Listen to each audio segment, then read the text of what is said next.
So for a family or an individual to have over what I've publicly seen, 150 of them, is just extraordinary. Okay. I want to thank all the witnesses that are here today, Mr. Chairman. Thank you very much.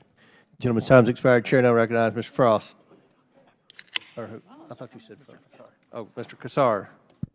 Okay, Frost was next. Casar. Thank you, Chairman. And if I could have my full 5 minutes, I'd appreciate that. Reset the clock for 5 minutes for Mr. Casar. Thank you, Chairman. While we clearly disagree on the merits of this meritless investigation, I hope, Chairman, that we can at least come to an agreement on some basics. I believe that you and I can agree that presidents and White House officials should not be unduly influenced by foreign powers. So, Chairman, I'd be happy to yield to you briefly for a yes or no. Can we all agree that White House officials should not be bribed or unduly influenced by foreign actors? It's your time. You can ask. We have witnesses here. I would assume that you would agree. We have witnesses. If you want to ask the witnesses question, or you want to waste time with me, I'm not wasting time with you. I think that we've been disagreeing all day. I hope we can come to an agreement that White House officials should not be bribed or unduly influenced by foreign powers. I think you and I agree on this point. I see you nodding your head. I assume that that is a yes. I'm glad that we can work as an oversight committee on investigations, do the work we need to do, and make sure that no one in the White House has betrayed the public trust. We've spent countless hours talking about Hunter Biden, investigating every single person it seems like he's ever shaken hands with. We've not found a shred of evidence that connects it to the President of the United States or anyone with any say over U.S. policy.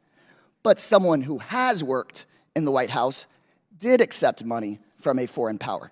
Donald Trump's son-in-law, Jared Kusnher, received a staggering $2 billion from Saudi Arabia for his brand new private equity firm. And while Hunter Biden never had any say over U.S. policy, Mr. Kushner got this $2 billion 6 months after working in the White House as a senior advisor on Middle East policy. Mr. Kushner had no experience in private equity. In fact, he was so inexperienced that Saudi officials tried to block the transfer of the money until the Crown Prince overruled them. While working at the White House, Mr. Kushner pushed through a $110 billion weapons sale for Saudi Arabia. I'm finishing my point, and then I'm happy to talk about it.